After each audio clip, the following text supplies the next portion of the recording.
రొటీన్గా చేసే ఆపరేషన్స్ ఆర్థోపెడిక్లో కానీ ఇంకేదైనా కానీ కట్ చేసి ఓపెన్ సర్జరీస్ ఉంటాయి.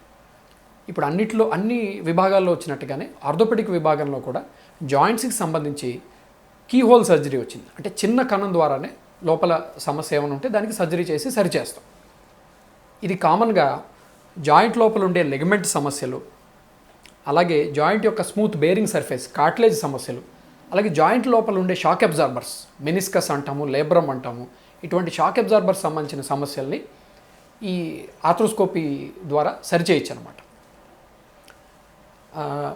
ఇంకా ఏమేమి జాయింట్స్ ఆర్థ్రోస్కోపీ సమస్య ద్వారా సరి అవుతాయి అంటే, ఎక్కువ కామన్గా మనం రెగ్యులర్గా చేసే ఆర్థ్రోస్కోపీ సర్జరీలు మోకాళ్ళకి సంబంధించి, భుజాలకి సంబంధించి, యాంకిల్ జాయింట్స్ సంబంధించి, అలాగే elbow joint and wrist joint సంబంధించి, ఈ మధ్య కొత్తగా స్టార్ట్ అయింది హిప్ జాయింట్ సంబంధించి కూడా ఆర్థ్రోస్కోపీ ద్వారా ట్రీట్మెంట్ జరుగుతుంటుంది. ఎక్కువ కామన్గా జరిగేది మోకాళ్ళు, భుజాలు, యాంకిల్ జాయింట్స్, వీటిలో కామన్గా ఆర్థ్రోస్కోపీ జరుగుతుంటుంది అనమాట.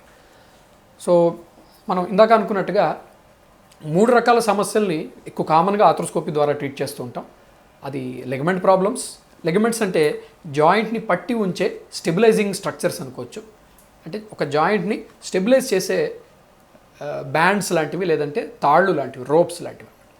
సో ఈ స్టెబిలైజింగ్ స్ట్రక్చర్స్ డ్యామేజ్ అయినప్పుడు వాటిని మనం ఆర్థ్రోస్కోపీ ద్వారా రిపేర్ చేస్తాం. కామన్గా ఇటువంటి లెగమెంట్ ప్రాబ్లమ్స్ వచ్చేది ఏ కండిషన్స్లో అని మనం చూస్తే ఎక్కువగా జరిగేది స్పోర్ట్స్ ఇంజురీస్లో అనమాట.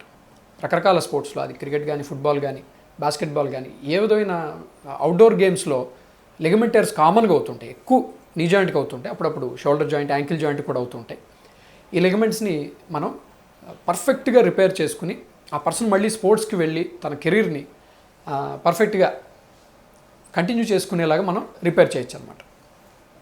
రెండోది బైక్ యాక్సిడెంట్స్లో కూడా కాలు ట్విస్ట్ అవుతుందండి, లేదంటే షోల్డర్ జాయింట్ మీద పడినప్పుడు షోల్డర్ జాయింట్ ట్విస్ట్ అవుతుంది. ఈ ట్విస్టింగ్ ఇంజురీస్ అన్నిట్లోనూ కూడా, స్పోర్ట్స్లోనే కాకుండా వేరే విధంగా కూడా ట్విస్టింగ్ ఇంజురీస్ అన్నింటిలో కూడా లెగమెంట్స్ టేర్ అవుతుంటాయి.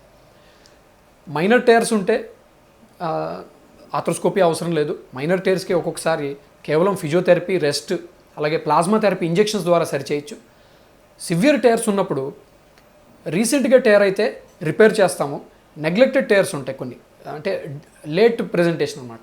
లేట్గా మా దగ్గర పేషెంట్ వచ్చినప్పుడు వాటిని రీకన్స్ట్రక్ట్ చేస్తాం. అంటే మన బాడీలోనే కొత్త టిష్యూస్ తీసుకుని, లేదంటే ఆర్టిఫిషియల్ టిష్యూస్ తీసుకుని దాన్ని రీకన్స్ట్రక్ట్ చేస్తాం, కొత్త తయారు చేసి లోపల పెడతాం. So repair as well as reconstruction రెండు కూడా ఆర్థ్రోస్కోపీ ద్వారా సాధ్యమవుతుంది అనమాట. జస్ట్ మీకు చూపించడానికి ఇది ఆర్థ్రోస్కోప్ అనేది ఈ విధంగా ఉంటుంది. సో ఇది మోకాలు. సో మోకాలు లోపల లెగమెంట్ కట్ అవుతుంది. లెగమెంట్ కట్ అయినప్పుడు దాన్ని ఈ విధంగా చూస్తాం, మనం కెమెరాలో చూస్తూ, టీవీలో మానిటర్లో చూస్తూ ఉంటాం, మనకి మానిటర్లో కనిపిస్తుంది. ఇన్స్ట్రుమెంట్స్ ద్వారా దాన్ని రిపేర్ చేసేస్తాం. చిన్న స్టిచ్ ఉంటుంది, ఎక్కువ పెయిన్ ఉండదు, తొందరగా రికవర్ అవుతారు పేషెంట్స్.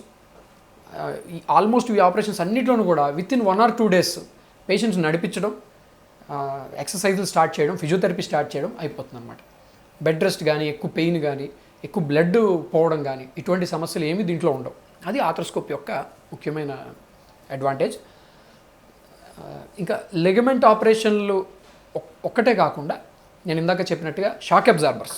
ఫర్ ఎగ్జాంపుల్ ఇక్కడ మోకాల్లో మనం చూస్తే ఇక్కడ మనకు ఒక షాక్ అబ్జార్బర్ కనిపిస్తుంది మధ్యలో. అంటే జాయింట్కి మధ్యలో ఒక బుష్ లాంటిది అనుకోవచ్చు.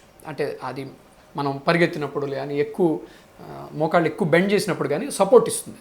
ఈ బేరింగ్ సర్ఫేస్ డ్యామేజ్ అయిపోకుండా సపోర్ట్ ఇస్తుంది. ఇవి కూడా టేర్ అవుతుంటాయి.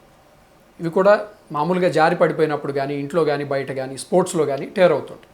వాటిని కూడా చాలా పర్ఫెక్ట్గా రిపేర్ చేయొచ్చు. ఇవన్నీ గత 15-20 సంవత్సరాల నుంచి ఎక్కువ ఫేమస్ అయినాయి అనమాట. అంతకుముందు వీటన్నిటిని కూడా నెగ్లెక్ట్ చేసి అశ్రద్ధ చేయడం వల్ల మోకాలు అరిగిపోవడం, లేకపోతే వేరే జాయింట్స్ అరిగిపోవడం, నొప్పి అలా కంటిన్యూ అవ్వడం, ఆ జాయింట్లో కాన్ఫిడెన్స్ లేకపోవడం.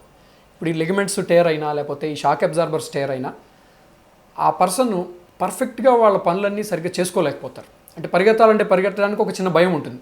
ఎందుకంటే లెగమెంట్ అనేది ఎప్పుడైతే టేర్ అయిందో కాలు స్లిప్ అవుతుంది, అన్స్టేబుల్గా ఉంటుంది. సో ఈ ఇన్స్టెబిలిటీ, అలాగే లోపల ఉన్న ల్యాక్ ఆఫ్ కాన్ఫిడెన్స్ని దాన్ని పర్ఫెక్ట్గా కరెక్ట్ చేస్తుంది ఆర్థ్రోస్కోపీ సర్జరీ. రెండవది మోకాలు ఫర్దర్గా అరిగిపోకుండా జాయింట్స్ ఫర్దర్గా అరిగిపోకుండా, తొందరగా జాయింట్లు అరిగిపోయే పరిస్థితి రాకుండా కాపాడుతుంది. సో ఈ ఆర్థ్రోస్కోపీ అనేది ఓవరాల్గా చూస్తే జాయింట్ ప్రిజర్వేషన్. అంటే మనం జాయింట్ రిప్లేస్మెంట్ వింటాం, తప్పనిసరి అయితే పెద్ద వయసులో మోకాళ్ళు కానీ ఇంకా వేరే జాయింట్స్ అరిగిపోతే రిప్లేస్మెంట్ చేస్తాం, అది ఓల్డ్ ఏజ్. కానీ యంగ్ పేషెంట్స్కి ఆర్ మిడిల్ ఏజ్ పేషెంట్స్కి ఉన్న జాయింట్ని కాపాడుకునే ప్రయత్నం మనం ఆర్థ్రోస్కోపీ ద్వారా చేస్తాం. ఇది జాయింట్ ప్రిజర్వేషన్, రిప్లేస్మెంట్ కాదు.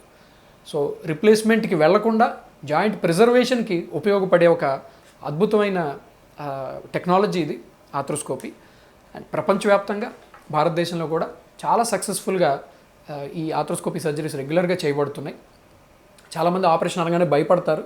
ఇందులో భయపడాల్సిన ఏది ఉండదు అనమాట, ఎందుకంటే పెయిన్ తక్కువ, తొందరగా రికవర్ అయిపోతాం. అండ్ ఇందులో మనం ఏమి కొత్తది ఏమీ చేయట్లేదు, అంటే we're not replacing anything new. Joint replacement చేయట్లేదు, we're just repairing the joint. ఉన్న జాయింట్ని మనం కాపాడుకుంటున్నాం, దాని లైఫ్ని పెంచడానికి ప్రయత్నం చేస్తున్నాం.